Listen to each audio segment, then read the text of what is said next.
Malgré les apparences, ça va être intéressant aujourd'hui de découvrir toute la puissance du masque de couleur dans le domaine de la photo noir et blanc, et c'est ce qu'on examine maintenant.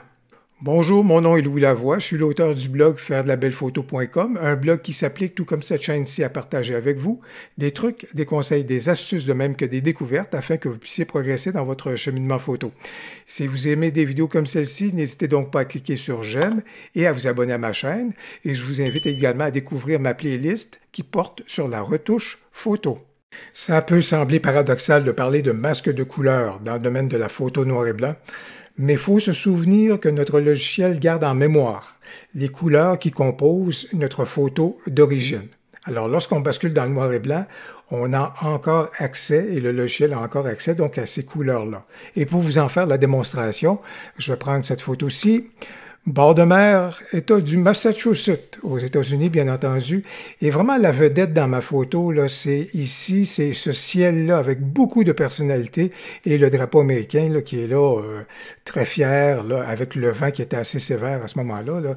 Donc, il y a quelque chose d'intéressant à aller chercher. Donc, je vais vraiment vouloir accentuer la personnalité du ciel. C'est vraiment ce que je vais rechercher. Évidemment, quand dans ce cas-ci, on vient de basculer dans un noir et blanc qui est très neutre, sans trop de personnalité, mais pour vous faire la démonstration comment le logiciel a toujours en référence vos couleurs d'origine. Alors, si je prends, ici vous avez vos canaux de couleurs dans le domaine du noir et blanc. Alors, si je prends par exemple le canal pour les bleus, vous allez voir que ici, tous les éléments qui ont du bleu à l'intérieur, donc évidemment le ciel beaucoup énormément, mais si vous regardez le personnage qui est juste ici, son manteau est bleu, donc vous voyez que le bleu est également affecté de ce côté-là. Dans le drapeau américain, il n'y a pas trop de bleu, on est correct pour ça, mais vous voyez donc ici, tous les bleus sont affectés lorsqu'on manœuvre donc avec cet élément-là ou ce curseur-là. Si je prends par exemple au niveau du sable, vous devinez que le jaune est donc assez présent là, et si je veux donc obscurcir le jaune, le rendre un peu plus noir à ce moment-là, je vais jouer avec les jaunes dans cette direction-là. Les orangés, également, vous voyez le sable, bien sûr, l'orangé au niveau du sable. Je vais obscurcir le tout, lui donner plus de personnalité, ça c'est parfait. Le rouge, dans le drapeau américain, quand vous regardez cela en haut, il y a quelques éléments également autour de la construction, mais en général, donc également ici, au niveau des rouges, je vais donc diminuer ça. Donc, ce que vous constatez, là, comme c'est là, c'est qu'en arrière-plan, on a toujours accès aux couleurs. Et le logiciel, donc, a bien à l'esprit cet élément-là. Alors, pour le moment, je vais donc arrêter là parce que moi, pourquoi je vais me tourner vers le masque de couleur, c'est parce que je veux vraiment donner encore plus de personnalité, mais spécifiquement au ciel. On se souviendra que le masque de luminosité existe dans les outils de masque que vous retrouvez dans plusieurs logiciels de retouche photo. On1 PhotoRaw, Luminar, fort probablement Capture One, Darktable, vous allez retrouver, etc. Donc, bref, vous allez certainement retrouver ce masque de couleur-là dans votre logiciel de retouche photo. Aujourd'hui, j'utilise Lightroom, alors c'est pourquoi dans les outils de masque, vous allez retrouver donc ce masque de couleur-là lorsque vous allez recourir au pinceau, au masque radial ou encore au masque gradué ou à l'échelle graduée. Et je vais me tourner donc vers celle-ci à ce moment-là pour effectivement donner et créer donc mon masque au niveau du ciel et recourir donc au masque de couleur. Ce que je vais faire, comme c'est là, je vais resserrer mon masque, je vais le ramener comme c'est là et je vais l'amener jusqu'à peu près là, parce que je sais que je vais faire attention justement ici au personnage.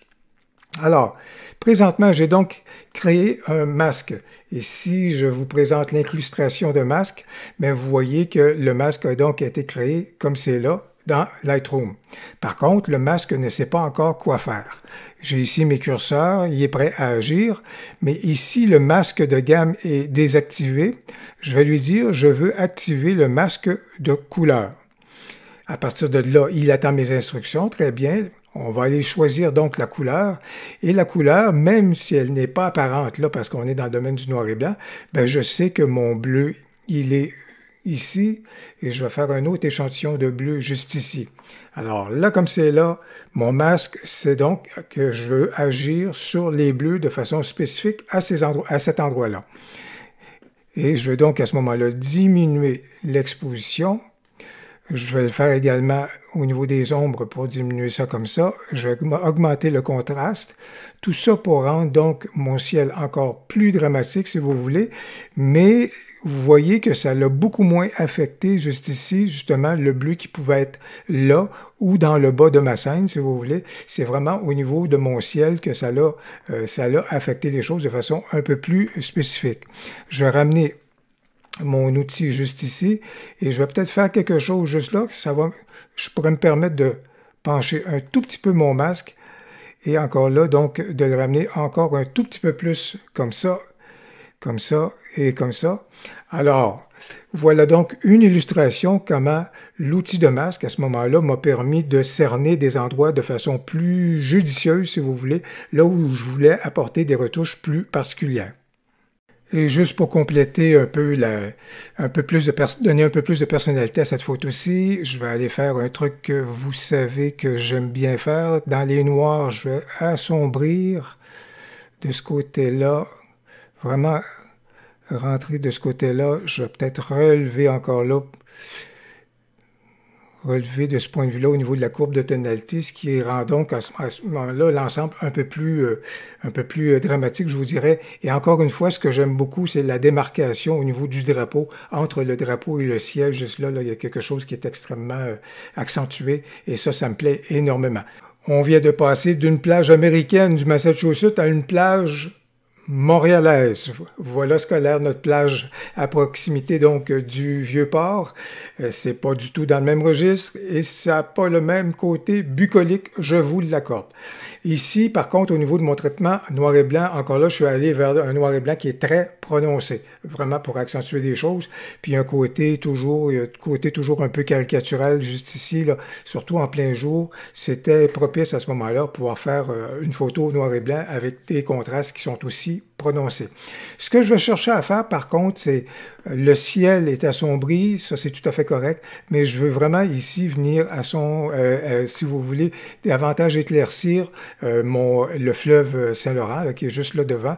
Donc pour ce faire, je vais me tourner vers le masque radial. Et je vais donc à ce moment-là dessiner mon masque au niveau du masque radial. Et je vais vraiment y aller complètement. Vous allez voir que même si je déborde, même si mon masque n'est pas obligé d'être aussi précis et juste être directement sur la surface que je veux corriger. Vous voyez ici, mon masque à ce moment-là est beaucoup plus large. Et ce que je veux faire, c'est vraiment ramener à ce moment-là mon masque pour qu'on puisse justement affecter cette scène-là.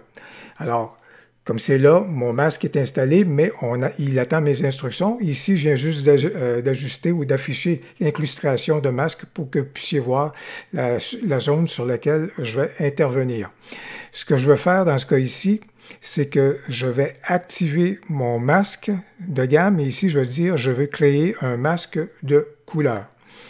Et encore une fois, je vais venir sélectionner juste ici, à quelques endroits, si vous voulez, là où est-ce que je veux agir au niveau de la couleur. Et je veux ici éclaircir un tout petit peu à ce moment-là l'eau du Saint-Laurent. Je vais peut-être juste ouvrir les ombres un tout petit peu.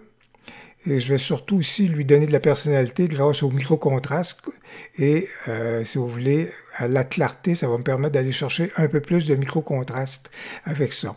Alors, c'est ce que je voulais surtout éclaircir, si vous voulez, parce qu'avec un ciel qui était assombri, ça qui pouvait être donc juste légèrement éclairci, après ça, on bascule vers carrément à ce moment-là, le sable, la plage, des trucs du genre, avec un plus fort contraste. Ça m'apparaissait un tout petit peu plus judicieux.